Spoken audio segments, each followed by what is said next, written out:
Quero ser como Jesus. Ele acredita em mim.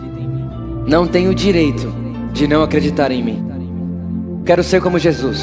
E Ele acredita nas pessoas. Não tenho direito de não acreditar nas pessoas. Quero ser como Jesus.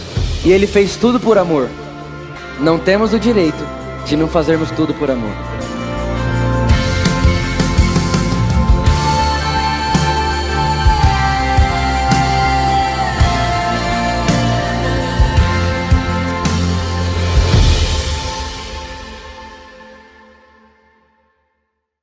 Legal? Está comigo ainda? Tem alguém empolgado para as boas novas? Amém. Você abre a sua Bíblia comigo em Romanos 7, versículo 18, por favor.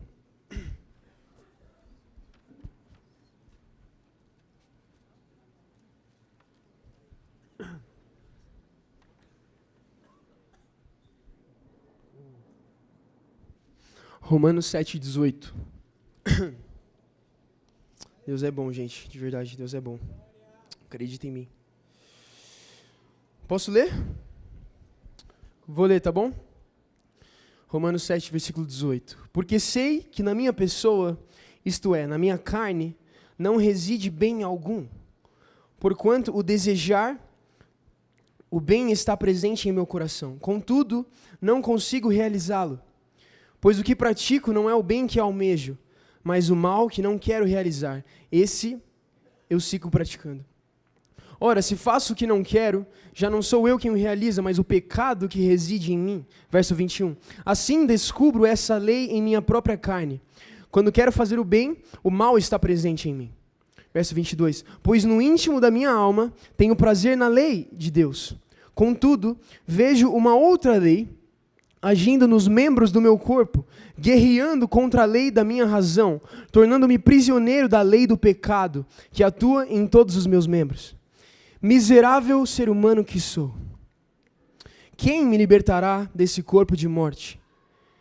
Graças a Deus por Jesus Cristo, nosso Senhor. De modo que eu mesmo com razão sirvo a lei de Deus, mas com a carne a lei do pecado. Graças a Deus por Jesus Cristo, nosso Senhor. Espírito Santo, nós chamamos Jesus. Muito obrigado, Pai, pelas Escrituras. Obrigado pelas boas novas do reino.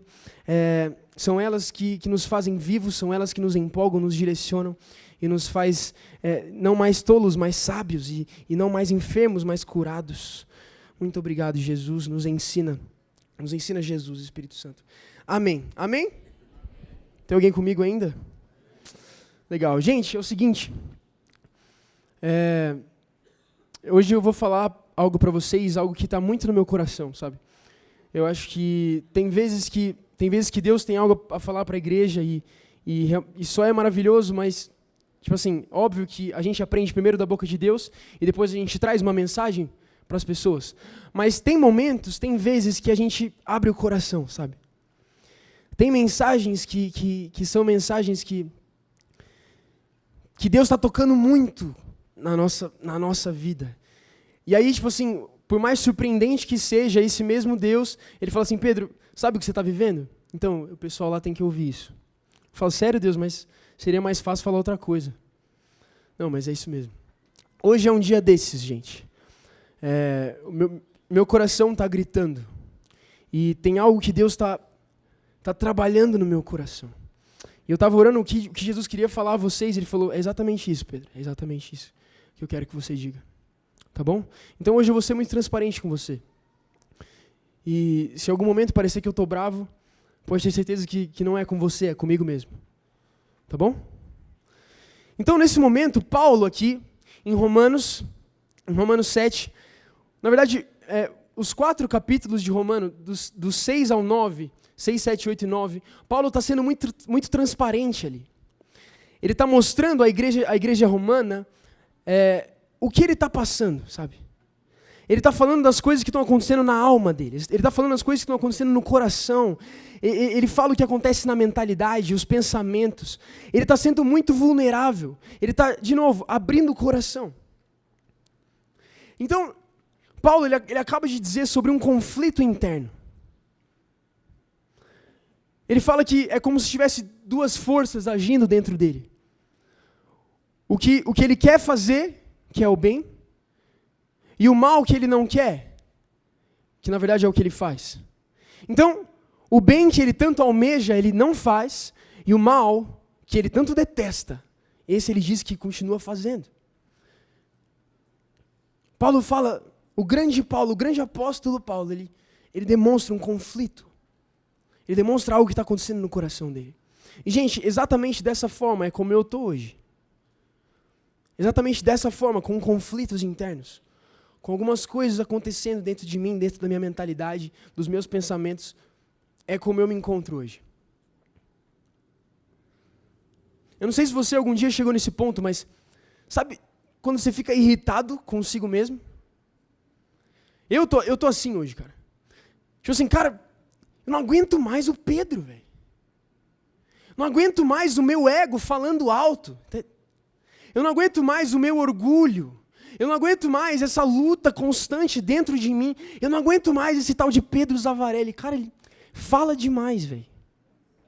Sempre tem uma carta na manga. Sempre tem alguma coisa para falar. Se acha o sabichão. Tipo, eu me irrito comigo mesmo. E eu imagino Paulo escrevendo essas palavras, e eu vejo ele com o mesmo sentimento. Ele fala assim, cara, miserável homem que sou. Até quando? Até quando o bem que eu quero fazer eu vou deixar de lado, e o mal que eu detesto eu vou realizar? Até quando eu vou dar ouvidos a mim mesmo? Até quando eu vou dar ouvidos ao meu ego, ao meu orgulho, aos meus pensamentos? Até quando? Eu estava conversando com um amigo ontem à noite, e algo aconteceu com um parente dele muito próximo. Enfim, alguns amigos deles e tal, e aconteceu uma intriga, enfim. E ele falou, cara, Pedro, não aguento mais essas pessoas, velho. Tipo assim, você confia na pessoa, você acredita nela e ela vai e te trai. E aí a pessoa fala, e aí meu amigo falou assim, isso me faz até perder a fé na humanidade. E aí Jesus ministrou algo no meu coração. No nosso coração, na verdade.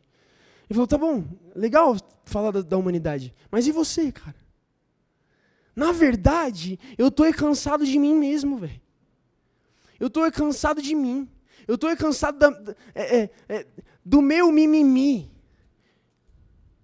Eu estou cansado de tanto lutar contra mim mesmo.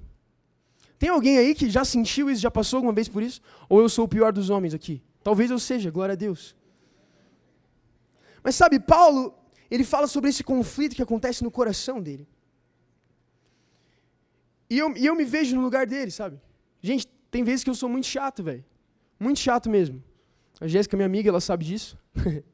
Mas, às vezes você me vê aqui na igreja, nos cultos e tudo mais, e fala, Pedro, você é uma bênção, cara, você é maravilhoso. Amém, mano, amém. Mas vai morar comigo pra você ver. Cara, eu sou chato. Pergunta pra minha irmã. Minha irmã tá aí? Não. Pergunta pra... Ela nem veio por causa de mim, aí, tá vendo? Ah, minha irmã que vai pregar, não vou não. Mas eu sou chato, cara. Eu passo por conflitos, eu passo por frustrações. Às vezes eu coloco expectativa em mim mesmo, e eu mesmo me frustro comigo mesmo. Entendeu? Parece louco. Agora, ao longo desse conflito interno que é travado no meu coração, que é travado na minha mentalidade, e que eu acredito que você já passou por algo assim também, a gente passa a buscar algumas formas de agir em relação a isso. Tipo assim, a guerra está acontecendo dentro de você, e aí você tem que ter uma reação a essa guerra, certo? Você busca maneiras de vencer a guerra. Você busca maneiras de agir. Você para olhar e fala assim, tá, até agora não deu certo, mas então como é que a gente vai fazer?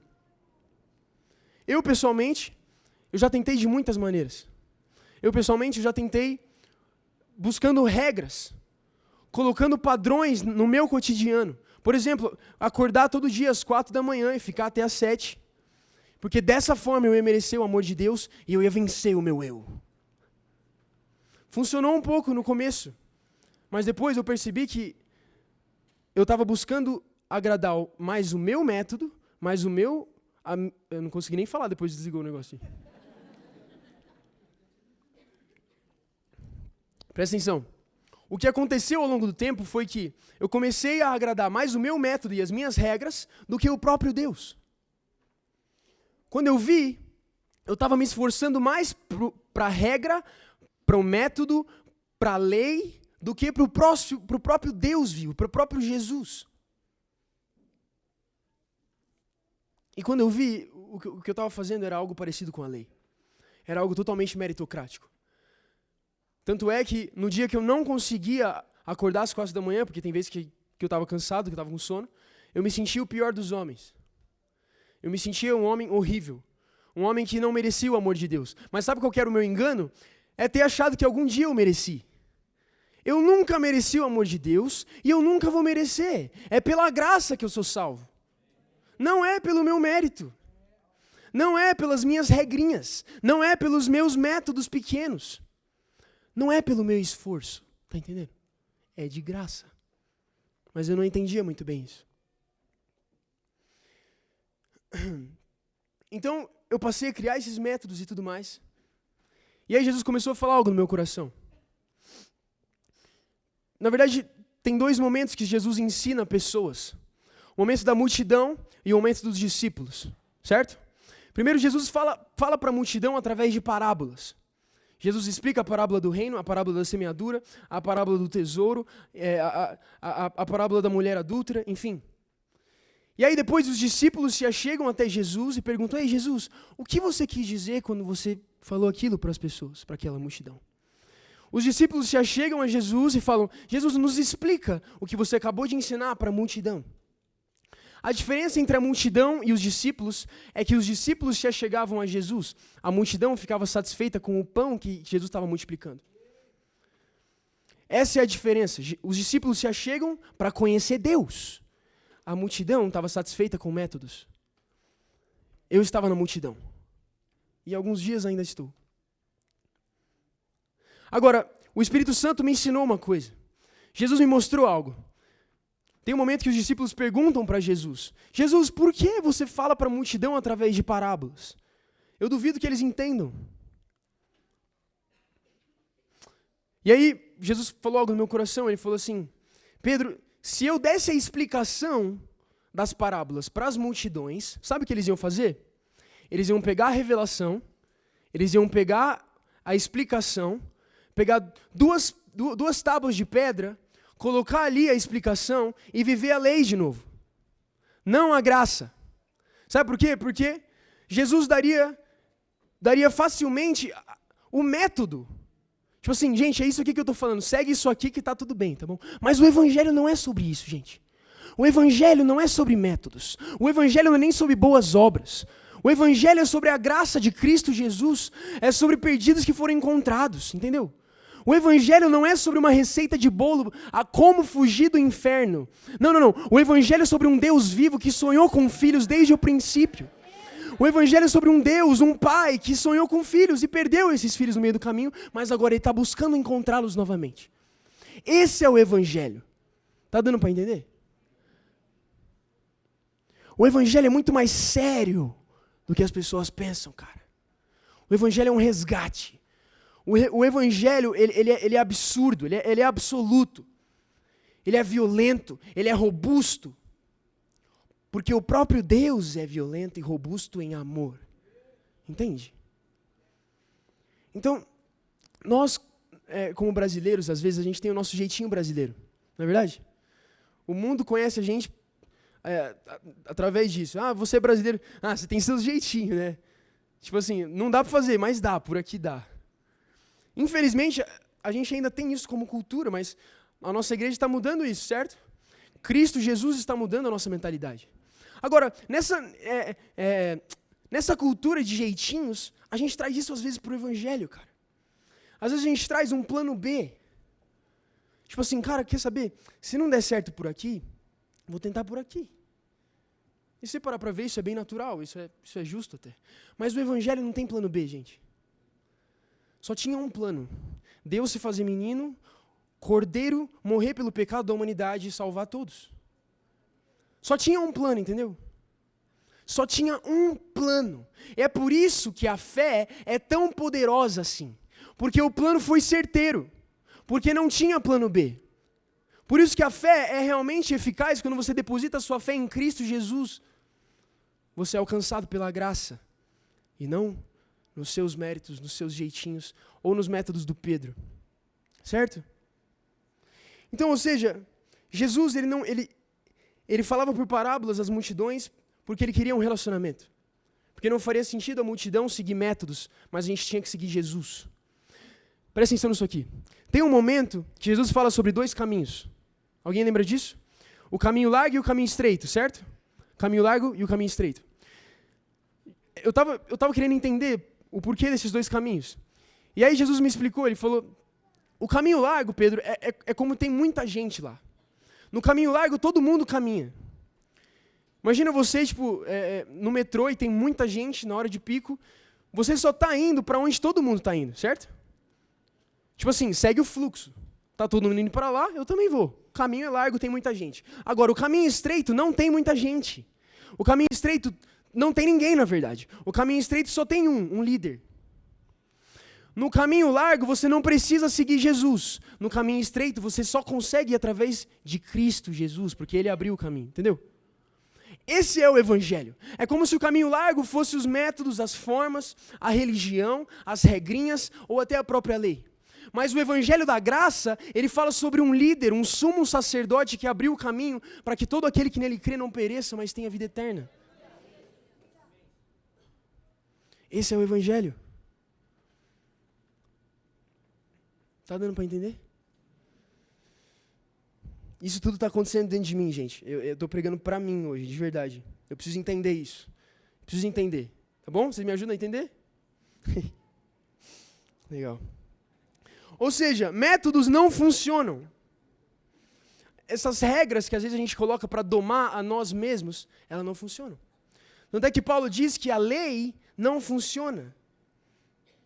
Ele fala assim em Romanos 8, porquanto aquilo que a lei fora incapaz de realizar, por estar enfraquecida pela natureza pecaminosa, Deus o fez, enviando o seu próprio Filho à semelhança do ser humano pecador, como oferta pelo próprio pecado. Só tem um caminho, gente. Só tem uma verdade, só tem uma vida, é a graça. É Cristo. É só desse jeito. Não tem outra forma. Qualquer outra forma que a gente crie, não vai funcionar. E aí eu vou olhar para mim, com os meus métodos, com as minhas regrinhas, com os meus jeitinhos, e vou falar, miserável homem que sou. Miserável ser humano que sou. Sabe por quê? Porque eu vou me frustrar comigo mesmo, como eu me frustrei, criando métodos. Mas a questão é que, essa frase, miserável homem que sou, quando eu usei ela, nos meus dias de menino, eu falei isso através de vitimismo, não através de responsabilidade. Porque para falar miserável homem que sou, você primeiro tem que ser um homem, certo?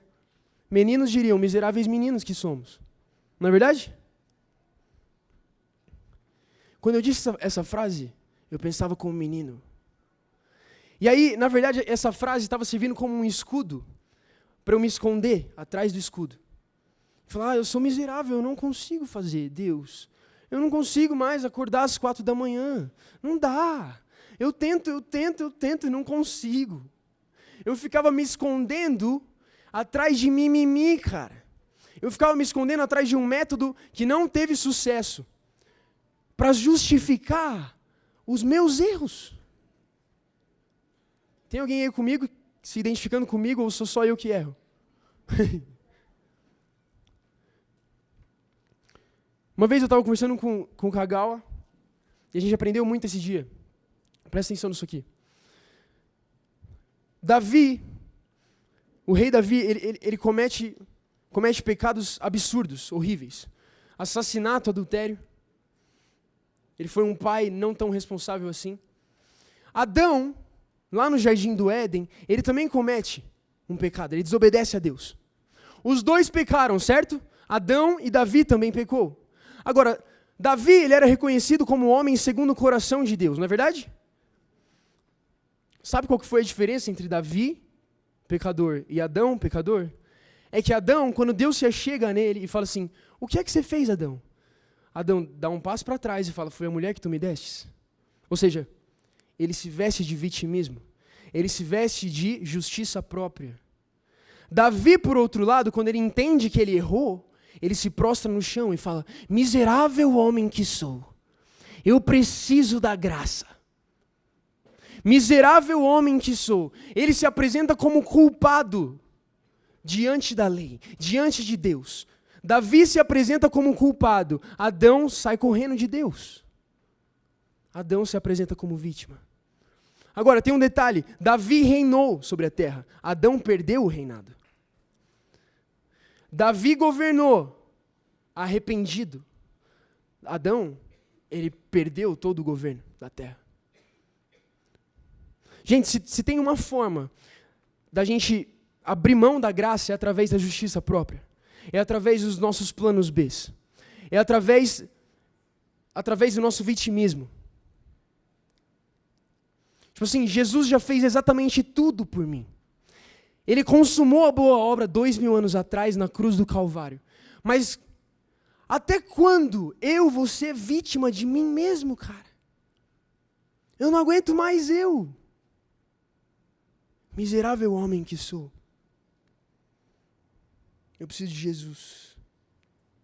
Agora, o que é mais interessante é que esse Paulo, ele já conhecia a graça, certo? Inclusive foi Paulo que escreveu a maioria das cartas que falam sobre graça. Paulo, esse apóstolo, ele já conhecia a graça. E mesmo assim, ele para e olha para si mesmo e fala: miserável homem que sou. Em Hebreus 4:11, a Bíblia diz o seguinte: esforcemo-nos, pois, para entrarmos nesse descanso enquanto ainda é hoje. Esforcemo-nos, pois, para entrarmos nesse descanso enquanto ainda é hoje. É muito interessante porque a Bíblia fala em Hebreus para a gente se esforçar para entrar no descanso. Mas a primeira vez que eu li isso, eu falei: cara, não faz sentido nenhum, porque a Bíblia diz que o descanso me foi dado em Cristo Jesus pela graça e não pelo mérito. Então, por que eu tenho que me esforçar aqui para ganhar o descanso? Certo? Aí Jesus começou a me ensinar uma coisa.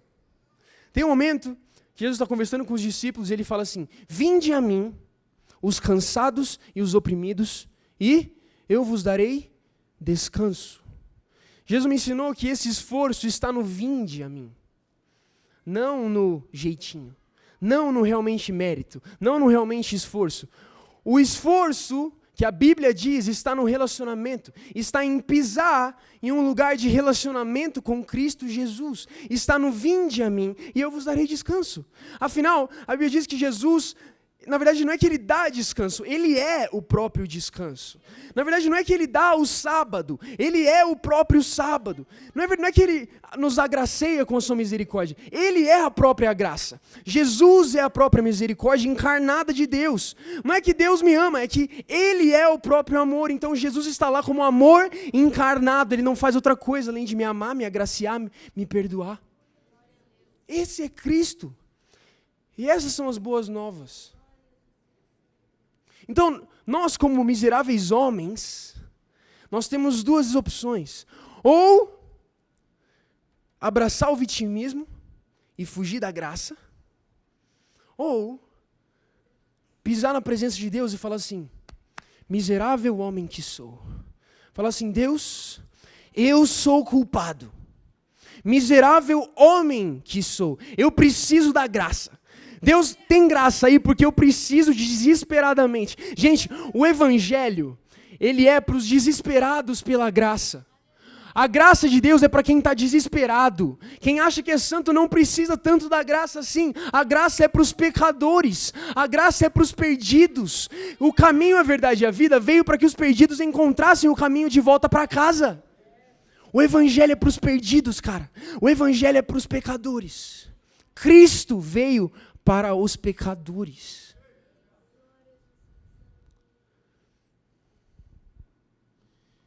Então, enquanto Adão fugiu da responsabilidade, Davi falou assim: miserável homem que sou. Enquanto Pedro fugiu da responsabilidade, Paulo fala assim: miserável homem que sou. Eu sou culpado, Jesus.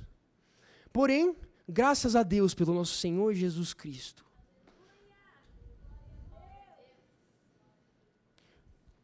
Presta atenção nisso aqui.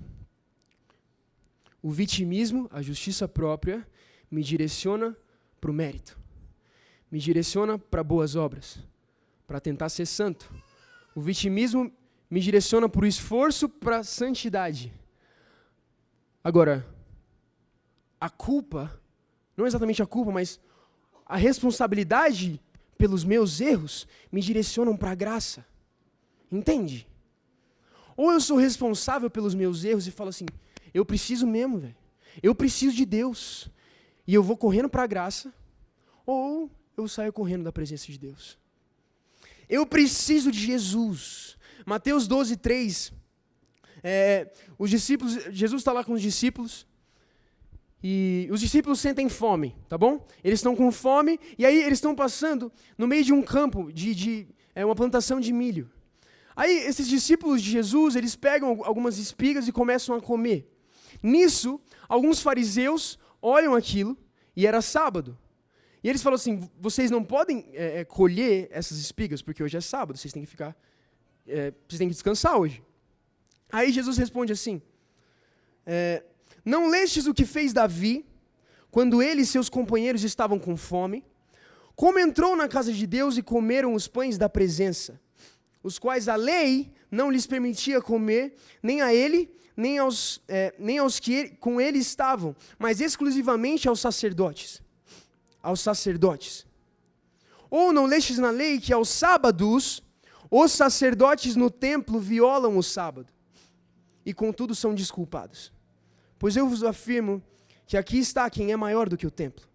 Entretanto, se vós soubesseis o que significam essas palavras, misericórdia quero e não holocaustos, não teríeis condenado os que não têm culpa. Pois eu vos afirmo que aqui está quem é maior que o templo. A Bíblia diz que Jesus Cristo de Nazaré, Ele é o Senhor do sábado. Agora, presta atenção no que a Bíblia acabou de dizer. Ela diz que os sacerdotes, no sábado, eles eram desculpados quando eles comiam do pão da presença e quando eles trabalhavam, na verdade, no holocausto, não é verdade? Porque pensa comigo, é sábado hoje, mas hoje tem que ter sacrifício para Deus na lei. Então, o sacerdote devia trabalhar. Agora, como é sacrifício, eles eram absolvidos, eles eram desculpados no sábado. Agora, presta atenção aqui. Se a lei desculpa os sacerdotes, quanto mais o sumo sacerdote. Jesus foi desculpado, porque ele está acima de qualquer tipo de sacerdócio. O sumo sacerdote conseguiu desculpas, foi desculpado, foi agraciado, para que todos fossem agraciados por meio do mérito dele. Está dando para entender? Os sacerdotes eram absolvidos. Quanto mais Cristo ressurreto, quanto mais o carpinteiro, quanto mais o sumo sacerdote. Ou seja, gente, presta atenção aqui. O Evangelho, ele é um convite para os culpados. Eu quero fazer um convite para você. O Evangelho nos convida a violar o sábado e ser desculpado. O Evangelho nos convida a violar a lei e abusar da graça e ser desculpado e ser absolvido. Agora, só viola o sábado quem bate no peito, cara. Só viola o sábado quem fala assim, eu sou culpado e eu preciso de graça. Só viola o sábado quem se posiciona em frente a Deus e fala, Senhor, eu sou culpado, mas você é gracioso. Senhor, eu pequei, eu preciso de graça, mas você é a própria graça. Só viola o sábado e é desculpado quem se posiciona dessa forma. Quem está correndo, cara, está perdendo tempo demais correndo da verdade. Entendeu? Gente, eu estou pregando para mim.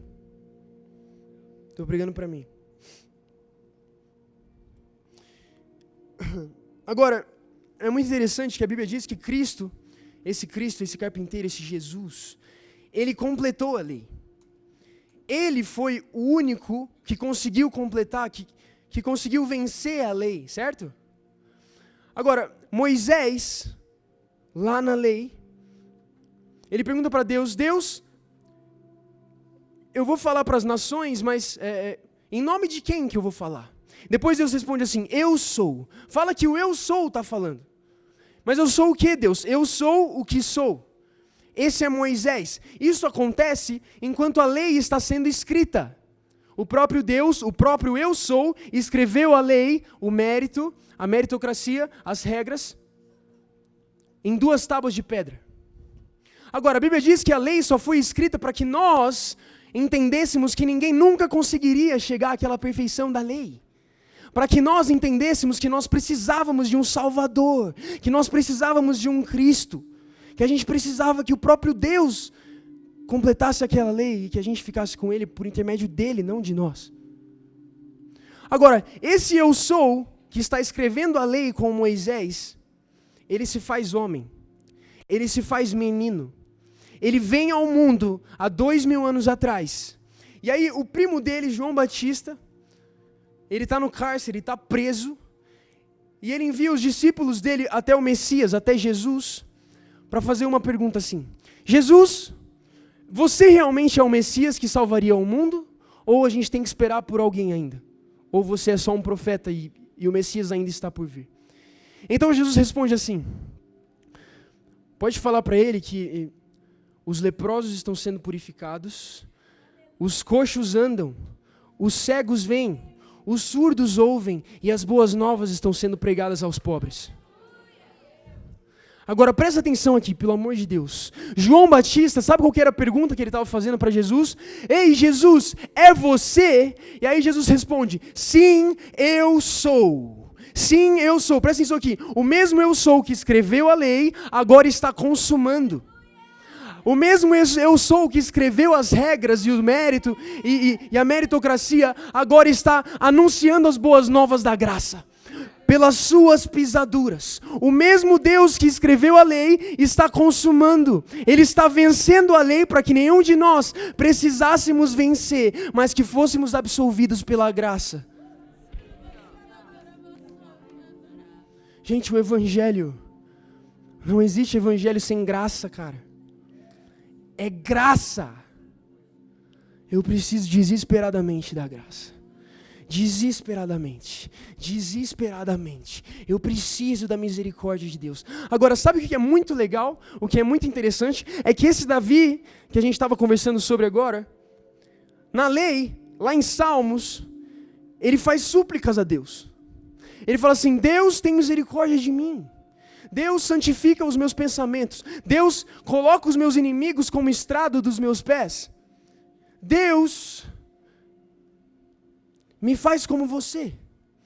Isso está acontecendo lá na lei. Davi pediu isso para Deus. E aí Deus envia o seu filho e fala: tá bom, então que seja como você pediu. Agora com Cristo na terra, através da graça, não pelo mérito, os seus inimigos foram colocados como estrados aos seus pés. Agora você foi curado das suas enfermidades. Agora, através de Cristo Jesus, você estava perdido, mas foi encontrado. Agora, através de Cristo Jesus, tudo foi feito perfeito, tudo foi consumado, foi completado. Ou seja, o que Davi pedia lá atrás, a gente agradece. O que Davi estava pedindo na lei: ei Deus, me perdoa. Agora é: Jesus, obrigado pela graça, porque você me absolveu. Antes era assim: Senhor, pelo amor de Deus, tem misericórdia de mim. Agora é: Jesus, muito obrigado pela graça, porque se não fosse pela graça, eu estaria perdido até hoje. Tá dando para entender? Nós precisamos da graça. São boas notícias, gente. São boas novas. Agora, se você perceber, quando acontece esse negócio das espigas de milho, era sábado, não era? Não era sábado? Agora, as boas novas são que Hebreus, o que a gente leu, ele fala: esforcemo-nos, pois, para entrarmos nesse descanso, enquanto ainda é hoje. Enquanto ainda é agora. Nesse momento que a gente está vivendo agora. Hoje. Adivinha que dia é hoje, gente? Hoje é sábado.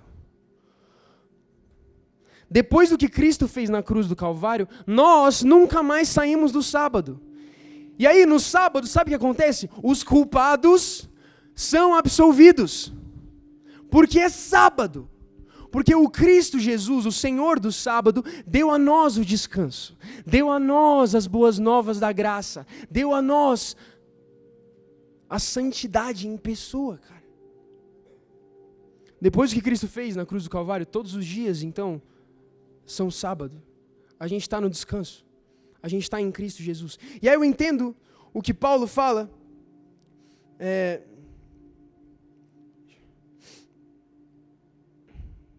O que Paulo fala em Romanos 8. Ele fala que não há condenação agora aos que estão em Cristo Jesus. Portanto, agora, logo depois dele falar, miserável homem que sou, capítulo 8 começa, ele fala, contudo, agora não há condenação nenhuma para os que estão em Cristo Jesus. Mas só está em Cristo Jesus quem se apresenta como culpado. Quem está fugindo não está em Jesus. É aí que está. O evangelho é para os culpados. O evangelho é para os perdidos. O evangelho é para os que realmente assumem a sua responsabilidade. A Bíblia diz sobre 2 tipos de homem, um fariseu e um publicano. Alguém lembra dessa história? Um fariseu e um publicano. O fariseu, ele estava chorando e falando assim, miserável homem que sou, Deus me perdoa. E o fariseu, orando alto no templo, batia no peito e falava, eu sou bom. Aí Jesus pergunta assim para os discípulos, qual dos dois foi absolvido? Os discípulos responderam, o publicano, o culpado foi absolvido. O culpado, cara. O fariseu era bom demais para olhar para a cruz. O fariseu era santo demais para olhar para Jesus. Nós precisamos de Deus, gente. Eu estou abrindo meu coração aqui hoje e não é só uma mensagem, eu estou processando muita coisa aqui dentro. Deus está ensinando muita coisa no meu coração. E eu acredito que tem algumas pessoas que precisavam ouvir isso. Precisavam ouvir a desistir do mérito, desistir do vitimismo, desistir do esforço nas suas regras, na sua forma. Não. Já foi consumado de graça, gente. Foi feito de graça.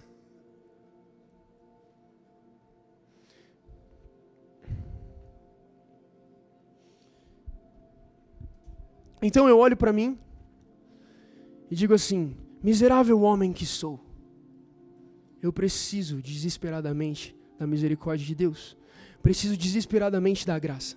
E aí eu entendo quando Paulo escreve em Romanos 8, a que conclusão, pois, chegamos diante desses fatos? Se Deus é por nós, quem será contra nós? Aquele que não poupou seu próprio filho, mas o entregou por todos nós, como não os considerar juntamente com ele gratuitamente todas as demais coisas? Quem poderá trazer alguma acusação sobre os escolhidos de Deus? É Deus quem os justifica. Quem os condenará? Foi Cristo Jesus que morreu, e mais, ele ressuscitou diante dos mortos. E está à direita de Deus e também intercede a nosso favor.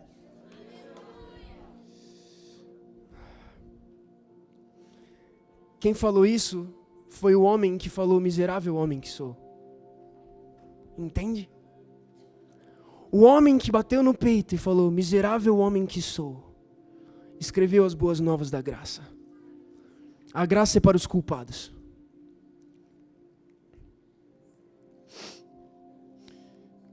Então o verso 36, ele fala assim, como está escrito, por amor de ti, somos entregues à morte todos os dias, fomos considerados como ovelhas para o matadouro. Só que as boas novas para as ovelhas perdidas, sabe quais são? As boas novas ovelhas perdidas, é que não são elas que morrerão, não são elas que vão ser crucificadas e nem foram. É o pastor das ovelhas. Sabe por quê? Porque a ovelha não luta por si mesma, ela não tem força para isso. Mas o pastor, ele faz o que for, cara. O pastor mata os lobos, o pastor enfrenta os leões, enfrenta os ursos. Porque as ovelhas são indefesas, as ovelhas precisam do bom pastor. Elas estão perdidas, elas precisam de um caminho. Elas estão mentindo para si mesmas, elas precisam da verdade. E as ovelhas perdidas estavam mortas, e elas precisam da vida. Gente, o evangelho é sobre uma humanidade culpada, que foi absolvida pela graça.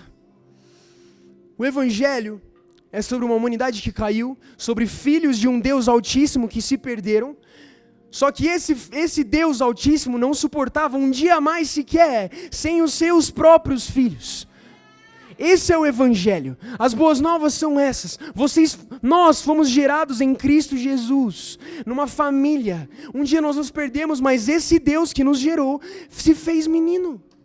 Se faz pecado, para que o pecado se faça como Deus, gratuitamente.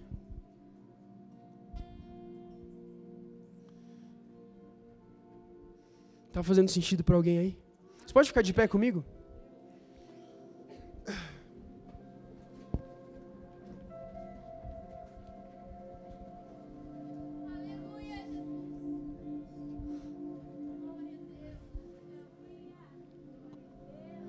E aí, esse homem, esse apóstolo Paulo, que acabou de bater no peito e falar, miserável homem que sou,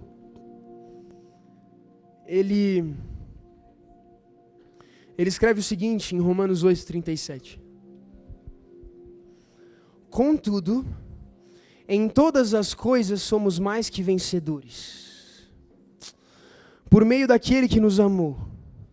Portanto, estou seguro de que nem morte, nem vida, nem anjos, nem demônios, nem o presente, nem o futuro, nem quaisquer poderes, nem altura, nem profundidade, nem qualquer outra criatura poderá nos afastar do amor de Deus que está em Cristo nosso Senhor.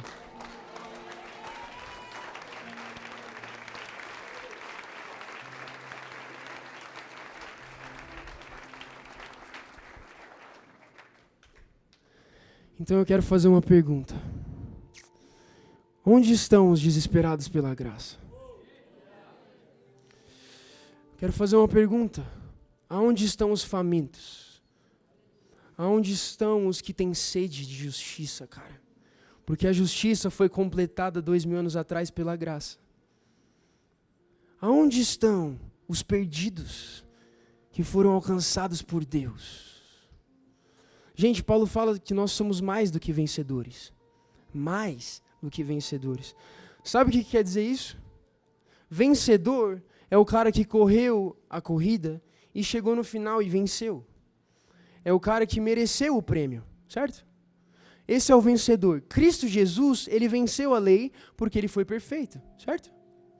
Agora, mais do que vencedores, são os que não completaram a lei, mas receberam o mesmo prêmio.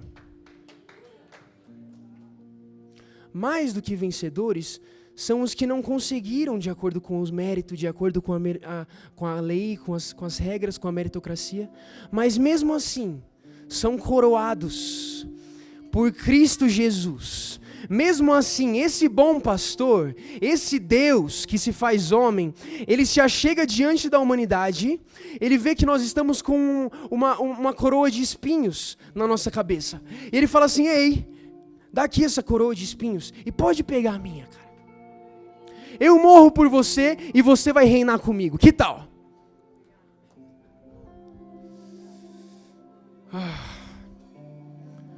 Essas são as boas novas, gente. As boas novas do reino, cara.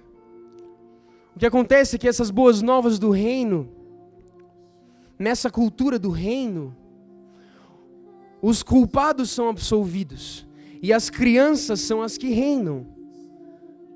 Ou seja, de acordo com o mundo, nós que somos culpados deveríamos ser mortos, mas no reino, nós que somos culpados de acordo com o mundo, reinamos com Cristo Jesus. No mundo, os adultos reinam.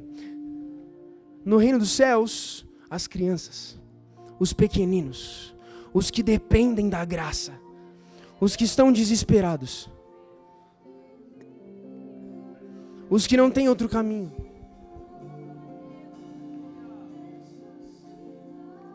Eu preciso de Deus desesperadamente, cara.